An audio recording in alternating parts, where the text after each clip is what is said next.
90th minute +2. Atlanta. Lautaro Martinez meets a late Messi-driven attack and heads home the winner. Argentina 2, England 1. The comeback is complete. The World Cup final against Spain is set.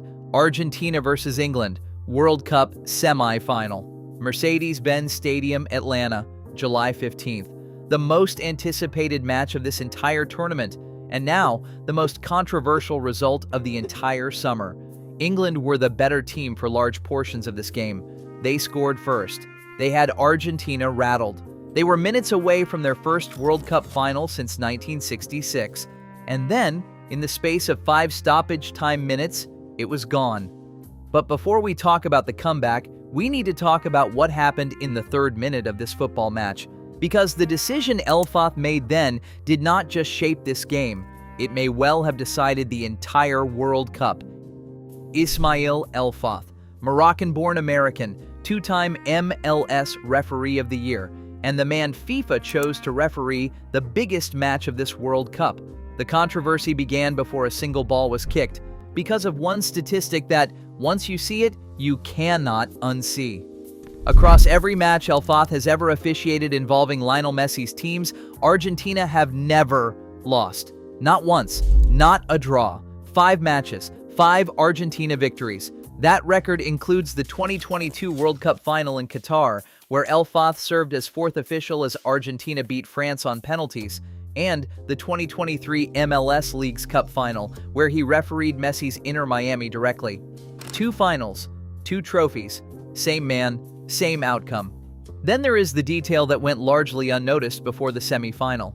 In March 2026, in a regular MLS League match, Elfaf sent off Orlando City's Colin Gusky with a 2nd yellow card for a challenge on Messi during a counterattack. That decision drew fierce criticism from Orlando supporters at the time, but what it revealed was a pattern.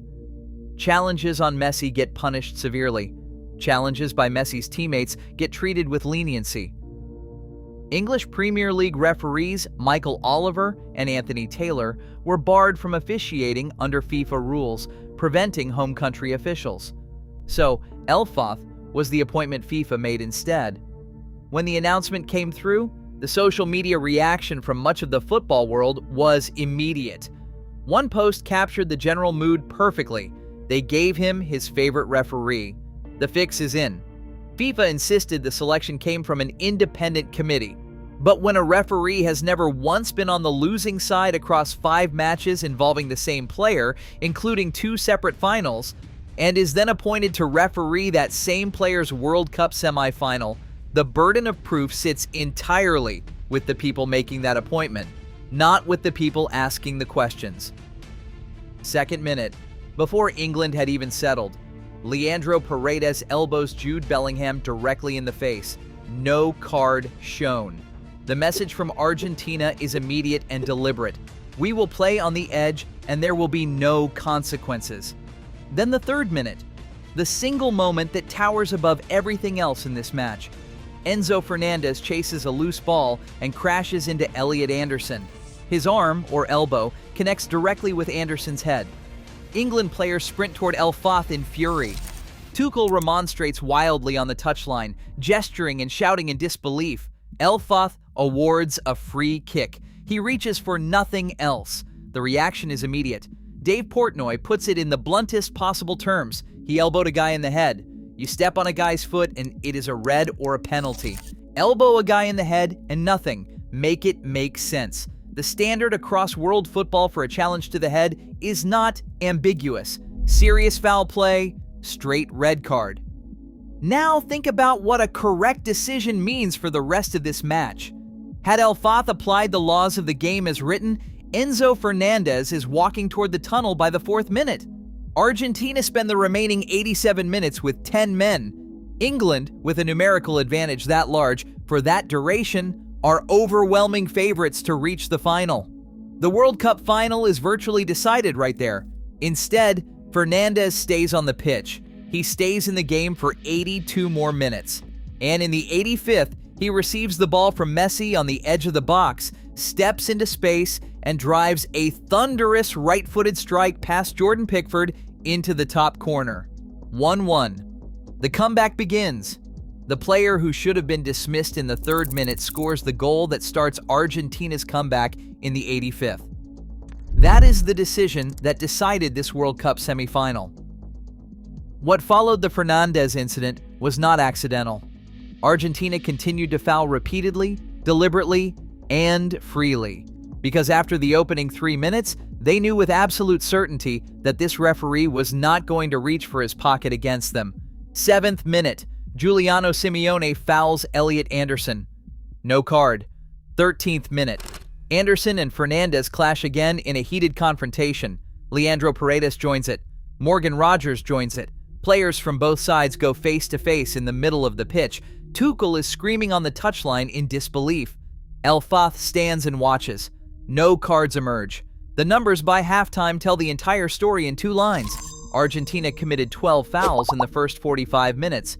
England committed 7. Yet across the first 36 minutes of this match, with all 12 of those Argentine fouls already committed, not a single yellow card was shown to an Argentine player. 0. Piers Morgan during the match, publicly, Argentina should have 5 bookings by now. A dirty team going woefully unpunished. 37th minute. The match's first yellow card finally appears. It goes to Elliot Anderson, England's most important midfielder, the combative engine of Tuchel's entire system throughout the tournament, booked for a challenge on Messi. Anderson cannot argue the booking itself, but he now spends the remaining 50-plus minutes unable to press with the same intensity, unable to make the same physical interventions that had defined his entire World Cup. 1 yellow card, earned in the 37th minute, achieved what Argentina's systematic fouling had been designed to produce from the opening whistle. Argentina's first yellow card? The 42nd minute, 5 minutes before halftime, after 12 fouls. Lisandro Martinez for pulling Rogers, then Cristian Romero in the 51st for pulling Bellingham, with the score still 0-0. 12 Argentine fouls, 0 cards for 36 minutes. England's engine neutralized. Argentina's physical approach had worked exactly as planned. And yet, England, despite all of it, found a way through. 55th minute. Morgan Rogers drives forward and threads the ball across to Anthony Gordon, who finishes low past the goalkeeper. 1-0 England. The 15,000 traveling English fans inside Mercedes-Benz Stadium do not just cheer, they roar. After everything that first half produced, after the elbows and the fouls and the yellow card that had Anderson operating in handcuffs, England were ahead. Argentina were rattled in a way they had not been at any point in this tournament.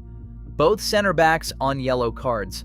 Fernandez, the player who should not have been on the pitch since minute 4, their only real creative outlet.